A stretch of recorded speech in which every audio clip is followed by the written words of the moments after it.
Pagkat sa piling mo'y langit, mahal na mahal kita, Panginoon. Habang buhay, habang buhay, patutuloy hanggang habang buhay, maglilingkod sa'yo.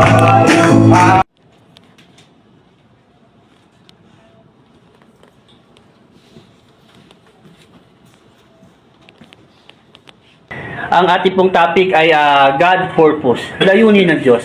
Sa aklat ng Roma chapter 8 verse 29, sinabi dito, sapagkat sa mula't mula pa alam na ng Diyos kung sino ang magiging kanya, at ang mga ito ay pinili niya upang maging tulad ng kanyang anak. Sa gayon, ang anak ang naging panganay sa lahat ng maraming magkakapatid. Ulitin ko, Roma chapter 8 verse 29, sapagkat sa mula't mula pa alam na ng Diyos kung sino ang magiging kanya, at ang mga ito ay pinili niya upang maging tulad ng kanyang anak. Sa gayon, ang anak ang naging panganay sa lahat ng maraming magkakapatid. Tulad ng binanggit ko kanina, pinamagatan ko nga itong God purpose, no, layunin ng Diyos. Ito yung ating topic ngayon. Layunin ng Diyos, God purpose. Sabi ng Roma chapter 8 verse 29, ang layunin ng Diyos, no, ay maging tulad tayo ng kanyang anak. Amen? Amen. Kung ang ating Panginoong Hesus, amen, ay pinararangalan ng Ama, no, yung mga pinili ng Diyos, no, dapat, no, gayon din tayo, gaya ng anak. Amen? Lahat tayo ay tinawag ng Diyos, may kanya-kanya tayong layunin. Amen? Pero sabi ng Biblia, hindi lahat tumugon. No, hindi lahat nakinig, hindi lahat nahiram. Hindi lahat, marami tinawag, hindi lahat nagpagamit ng buhay. Pero ang layunin ng Diyos sa atin, ang purpose ng Diyos sa atin ay maging tulad tayo ng kanyang anak. Ang problema, amen, no, maraming umayaw, maraming dahilan, yung iba, maraming mga alibay. Amen, ganun pa man, no, tayo pinili na Diyos, amen, bilang tao, meron tayong gusto. Kung anong gusto nating bilhin, anong gusto nating suotin, amen.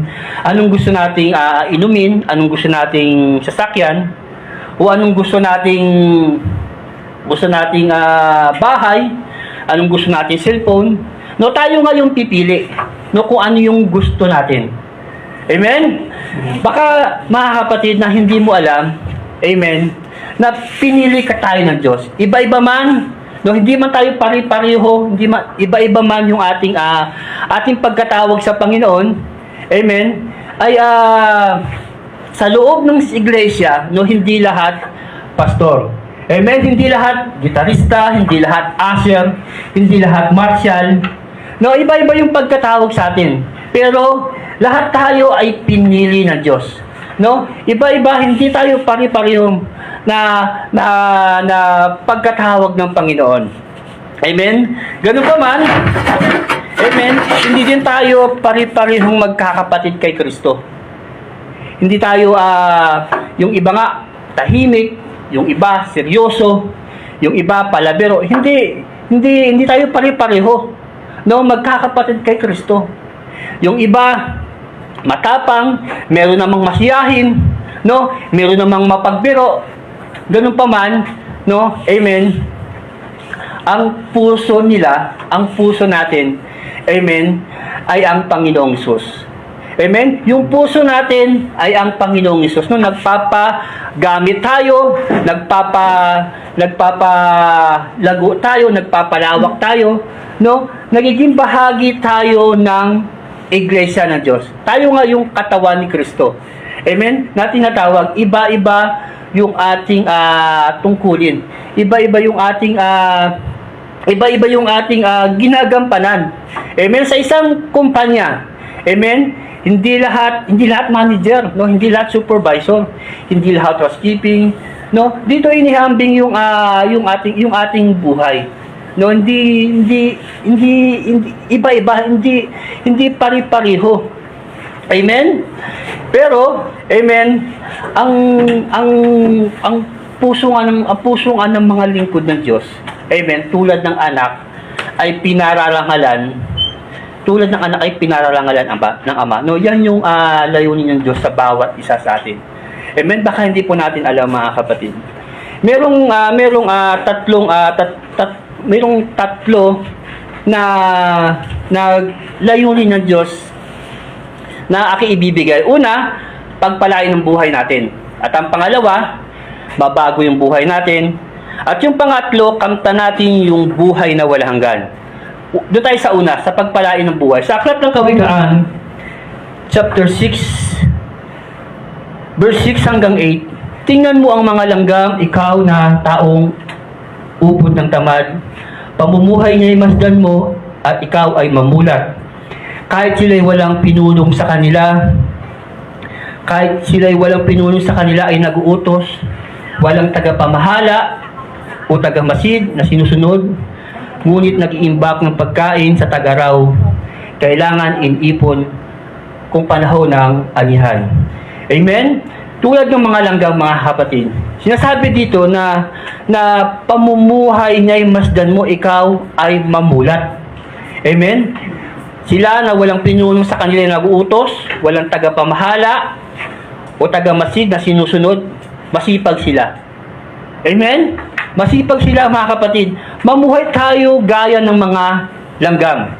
Amen? Alam mo yung kalooban ng Diyos, dapat, no, masipag tayong maglingkod. Na kahit na hindi na inuutos ng pastor. No? Na kahit na wala si pastor, no, masipag tayo. Na kahit na kahit na gaya ng langgam na hindi na inuutusan, no, walang tagapamahala, walang tagamasid. Amen. No, ganun yung buhay ng mga anak ng Diyos. No, na hindi mo na kailangan sabihan pa, na hindi mo na kailangan paalaalahanan pa, no, nakaset na sa ating isip, sa ating puso, yung gawain ng Panginoon, no, minamahal natin yung gawain ng Panginoon. Amen? No, sa ganitong pamumuhay, sinasabi nga dito na pagpapalain yung buhay natin. Amen? No, pagpapalain yung buhay natin kung masipag tayo sa gawain ng Panginoon. Amen? Sabi nga ng Biblia, no? Biblically na yung masisipag, no, yung masisipag sa gawain ng Panginoon, yung handang italaga yung buhay, handang ipagamit yung buhay, no, handang isuko yung buhay, no, handa siya na itong buhay ay magkaroon ng oras panahon sa Panginoon. Amen. Ay ang Panginoon, amen, alam natin biblically din na kung ano ang yung ginawa, yun din ang aanihin mo. No? Sapagkat, amen, kapag tayo ay nagtanim, amen, ng magandang bagay, ng mabubuting bagay, alang-alang sa gawain ng Panginoon, isang araw, alam naman natin tayo mga mananampalataya, naniniwala tayo, amen, yung bunga nito. Amen? No? Masipag lang, gaya ng langgam. At number 2, mabago yung buhay natin. And God purpose, ito isa sa mga layunin ng Diyos, mabago yung buhay natin. Sa aklat ng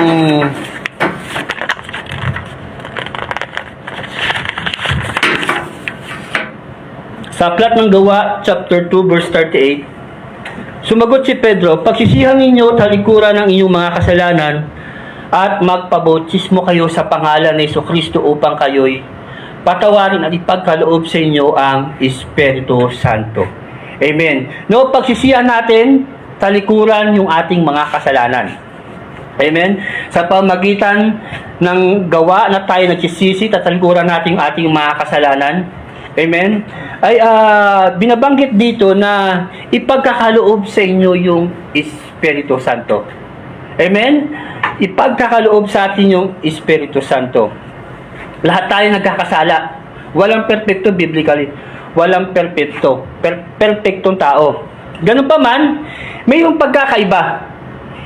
Naglilingkod at hindi naglilingkod. No, mayroong pagkakaiba. Yung naglilingkod, tayo ng mga naglilingkod sa Panginoon, amen, nagkakamali tayo. No, kasi mahina tayo. Amen? No, hindi tayo perfecto, nagkakamali tayo, nagkakasala tayo. Ganun pa man, ang kagandahan nga ay nagpapatuloy tayo sa paglago, sa paglawak ng kaalaman, karunungan sa Panginoong Hesus. Amen? Ito yung kagandahan sa mga naglilingkod. Amen? Sa ganitong paraan, amen, mababago yung buhay kapag nagpapatuloy tayo. Kapag naglilingkod tayo nagpapatuloy tayo maglingkod, amen, mababago yung buhay natin. Amen? Yung mga di naman naglilingkod, sila din nagkakasala. Nagkakamali din naman sila, yung mga di naglilingkod. Dahil nga walang perfectong tao. No, mahina din sila. Pero ganun pa man, nagpapatuloy sila sa kasalanan. Amen? Binabaliwala nila yung gawain ng Panginoon. Amen? Binabaliwala nila yung mga salita ng Panginoon. Amen? Na wala sa kanila yung Espiritu Santo. Amen? Sa mga tao lamang, nagpapatuloy maglingkod. Amen? Sa atin yung Espiritu ng Diyos, mga kapatid, no? Magpatuloy lang tayong maglingkod. Amen? Anumang pagkatawag sa iyo ng Panginoon, amen, ay bigyan mo yan ng pansin, bigyan mo yan ng halaga. Amen? Kapag nagpapatuloy tayo, amen, diyan yung umpisa ng pagbabagong buhay natin sa Panginoon. Amen? Mababago yung buhay natin. Ito yung layunin ng Panginoon sa bawat sa atin. At number 3, amen, isa sa mga layunin ng Panginoon, kamtan natin yung buhay na walang hanggan. Sa aklat ng Juan, chapter 14, verse 1 hanggang 3, huwag na kayong mabalisa, sumampalataya kayo sa Diyos, sumampalataya din kayo sa akin. Sa bahay ng aking Ama ay marami silid. Kung hindi ito totoo, sasabihin ko ba sa inyong pupunta ako roon upang ipaghanda ko kayo ng matitirhan. At kapag naipaghanda ko na kayo ng matitirhan, ako'y babalik at isasama ko kayo upang kayo makapiling ko kung saan ako naroon. Amen. Ito yung layunin ng Diyos sa bawat isa sa atin. Ang makapiling tayo ng Panginoon. Anong gagawin natin? No, sumampalataya tayo sa Diyos at sa anak. Ito yung binabanggit dito. Huwag na kayong mabalisa, sumampalataya kayo sa Diyos at sumampalataya din kayo sa akin. Kung sumasampalataya tayo sa Diyos, amen, buong puso, nakikinig tayo sa anak. Amen? At kung nakikinig naman tayo sa anak, amen, patunay na, no, sinusunod natin, no, yung Ama. Sabi nga ng Panginoong Hesus, ako at ang Ama ay iisa. Amen? No, sabi ng Panginoong Hesus, ako at ang Ama ay iisa. Sapagkat, sabi ng Panginoong Hesus, nang gawin ninyo iyan sa pinakahamak na kapatid nyo, nang gawin ninyo iyan sa magulang nyo, sa kasama ng trabaho, nang gawin ninyo iyan sa kapwa nyo, ay hindi nyo yan sa akin ginawa, sabi ng Panginoong Hesus. Amen? Ginawa ninyo yan kundi sa nagsugo sa akin. Kaya, no, sinabi ng Panginoong Hesus, ako at ang Ama ay iisa. Amen? At dahil dyan, amen, no, makakamtan natin yung buhay na walang hanggan. No, kapag ginawa natin sa kapwa natin yung mabubuting bagay, yung magagandang bagay, amen, upang mabigyan natin ng papuri, mabigyan natin ng parangal, mabigyan natin ng saya, yung Panginoon sa ating buhay. Amen. At dahil dyan, amen, makakamtan natin yung buhay na walang hanggan. Amen? Dahil sa ating pananampalataya. Ito yung layunin ng Diyos sa bawat isa sa atin. Sa aklat ng Episode chapter 2 verse 10, sapagkat tayo nilalang ng Diyos, nilikha sa pamamagitan ni Kristo, upang iukol natin ang ating buhay sa paggawa ng mabuti.